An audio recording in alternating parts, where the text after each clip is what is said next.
आप देख रहे हैं अमेज नाउ।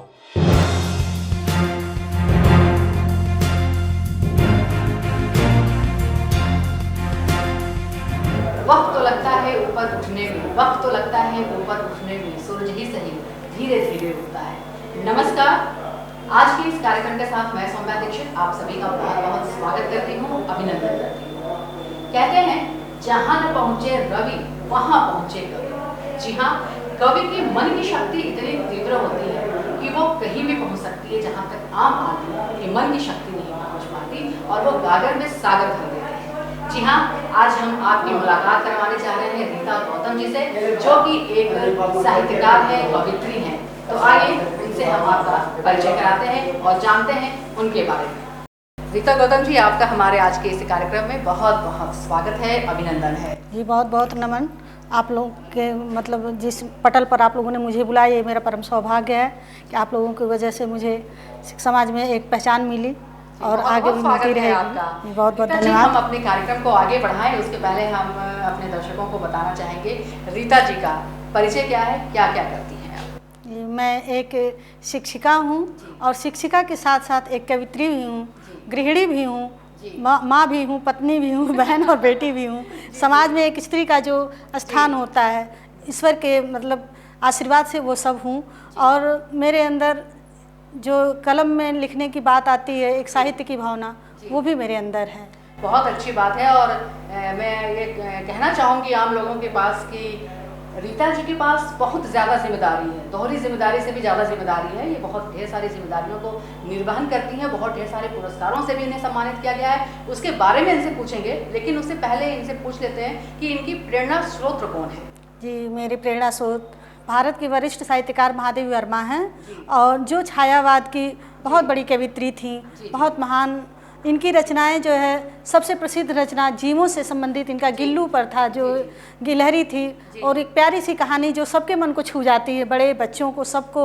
और आज भी ये कहानी अपनी ओर हमको आकर्षित करती है, उसी तरह जैसे पहले आकर्षित करती थी। जी बिल्कुल सही कह रहे हैं रीता जी। छायावाद के जितने भी कवि हैं वो प्रकृति के सौंदर्य, प्रकृति से काफ़ी नज़दीक उनकी कविताएं हुआ करती थी, जिसमें कि महादेवी वर्मा का भी था। और महादेवी वर्मा ने नारियों के ऊपर भी काफ़ी कुछ लिखा है। उनकी प्रसिद्ध रचनाएं तो नीरजा, निहार, रश्मि अपने आप में बहुत मायने रखती हैं। संघर्षमय जीवन की अपनी सारी कहानियाँ अपनी कविताओं के विधाओं में उन्होंने छायावाद में उतार दिया, एक छाया प्रति की तरह, जैसे लगता है कोई फोटो अब कल्पना सचमुच देख रहे हो। जो जीवन का संघर्ष था वो अपने पति के से दूर थी। हर कहानी में, हर कविता में उनके कहीं न कहीं वो मोड़ आ जाता है, वो बिछो आ जाता है। और सबसे बड़ी बात है वो बाल विवाह की सख्त खिलाफ थी, हालांकि उनकी शादी भी बाल विवाह के रूप में हुई थी। अच्छा, आप ये तो बात हुई महादेवी वर्मा जी की, जरा आप अपने बारे में भी बताइए हमें कि आपकी क्या लेखन है।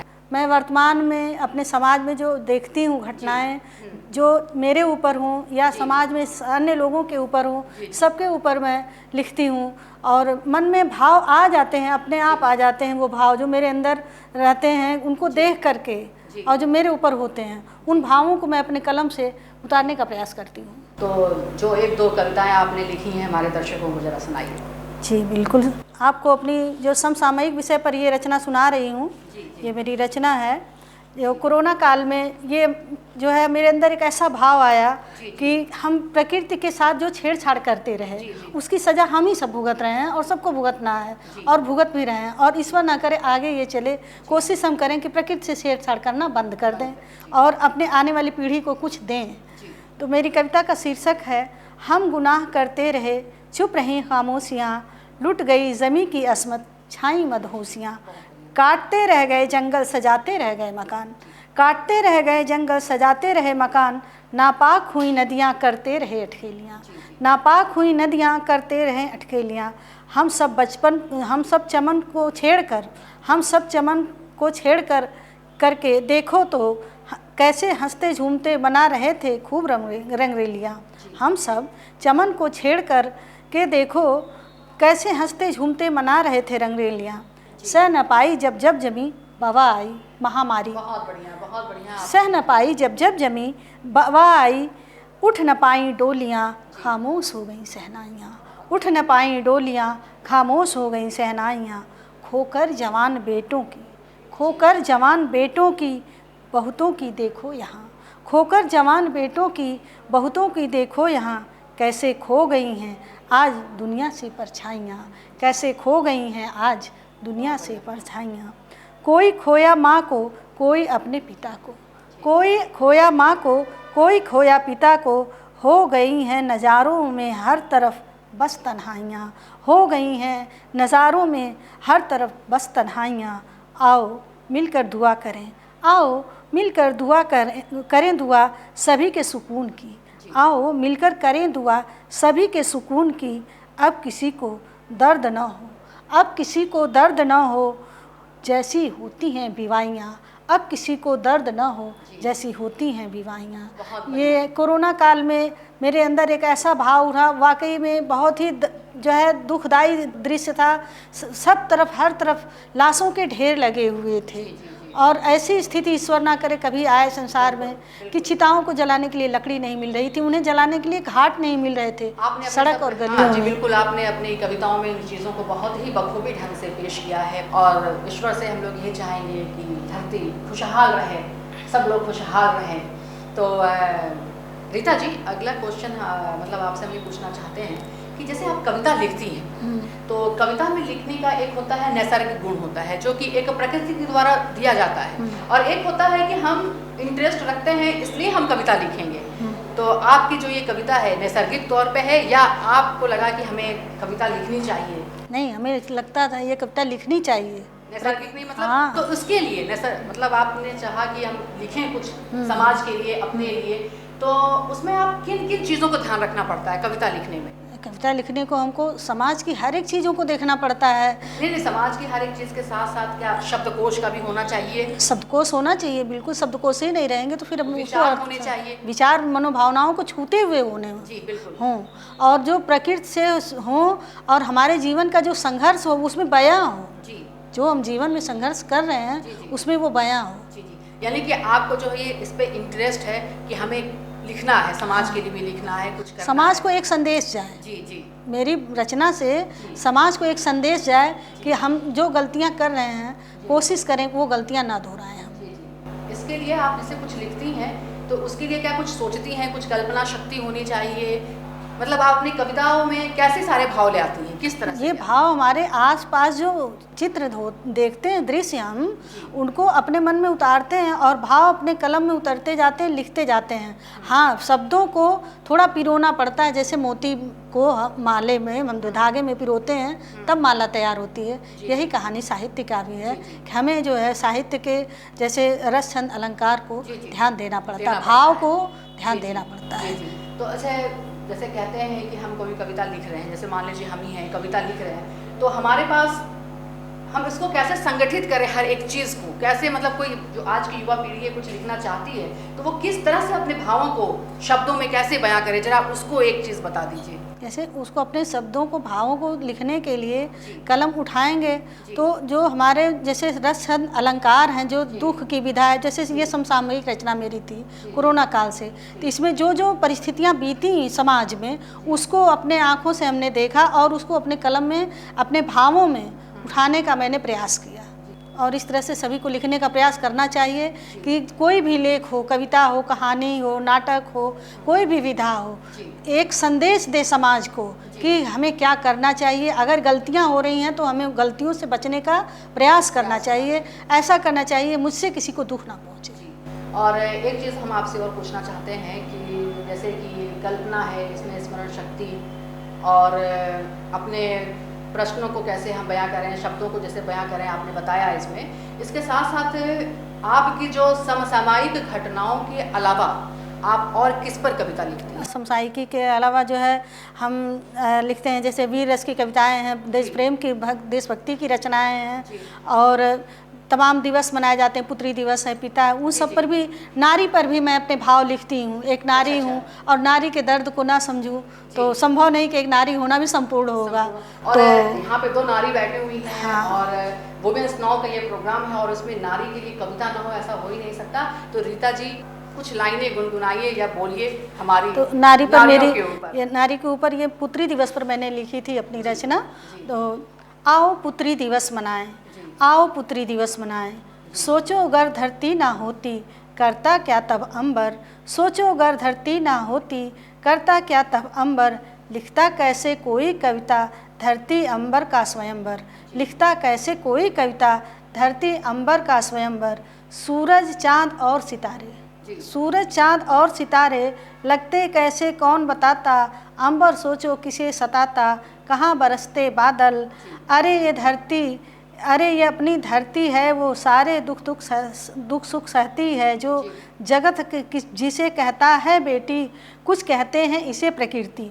बस यूं हर नारी है सबकी बेटी, रूप बन गए हैं उसके अनेकों, माँ नानी दादी भाभी मौसी या बहू, बुआ चाची ताई सब बन आई, ब्रह्मांड के निर्माता ने ही देखो ये धरती अंबर है बनाई।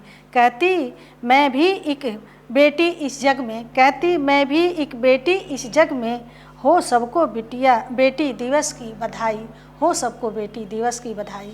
नारी इस सृष्टि की रचना में नारी का बहुत बड़ा योगदान है और नारी होने पर मुझे भी बहुत गर्व है कि मैं जिस रूप में हूँ, जहाँ हूँ, किसी को समाज को कुछ दे सकूँ और अपने मन को भी मैं अपनी लेखनी से संतुष्ट करती हूँ। गीता जी, हम बहुत देर से सोच रहे थे कि अब आपसे हम पूछें कि आपको किन किन पुरस्कारों से सम्मानित किया गया है, आप जरा हमारे दर्शकों को। जी, पर मुझे तो परमवीर सृजन सम्मान से सम्मानित किया 14 फरवरी 2021 में, और ये एक गूगल मीट बैठा था फ़ोन पर, जो आजकल चला है मीडिया पे, सारे लोग बहुत मतलब खुशी में से पास लेते हैं भाग इसमें, मैंने भी लिया। और इसमें देश विदेश के 151 रचनाकारों में 101 लोगों में मेरी रचना चुनी गई और जो है परमवीर सृजन साहित्य सम्मान से पुरस्कृत करने के लिए दिल्ली में बुलाया गया। मैं परमवीर सृजन सम्मानित जो साहित्य सम्मान से सम्मानित हुई थी उसकी रचना वो आपको सुनाना चाहती हूँ, जिस पर मुझे पुरस्कार मिला था। और ये कर्नाटक के शहीद थे परमवीर पुरस्कार विजेता श्री राजा राघोवा राणे, जिन पर मैंने रचना अपनी लिखी थी। हे कर्नाटक के धारवाड़, हे कर्नाटक के धारवाड़, नमन आपको मेरा, हे कर्नाटक के धारवाड़, नमन आपको मेरा।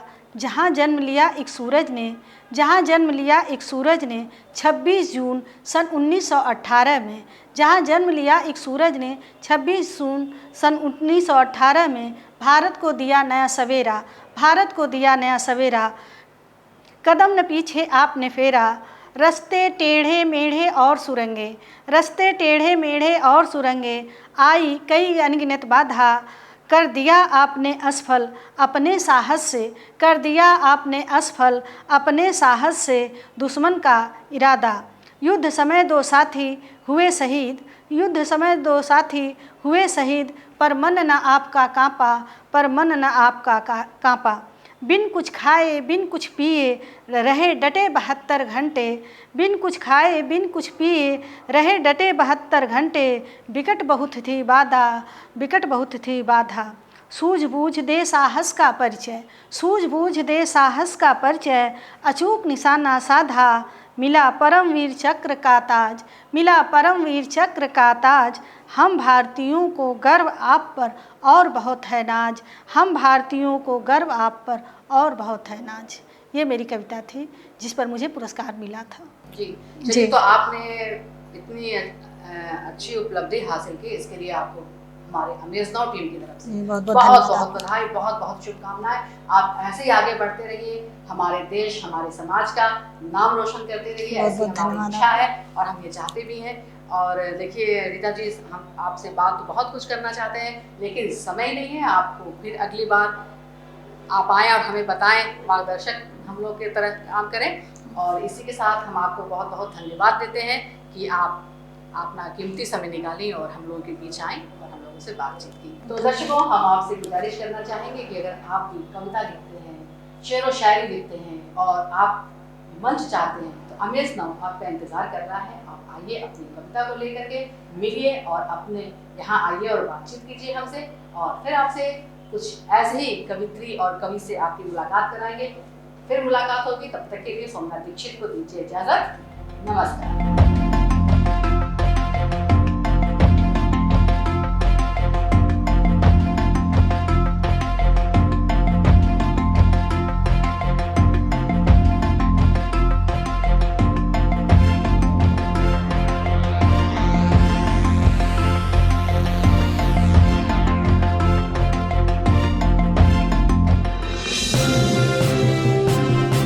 आप देख रहे हैं अमेज नाउ।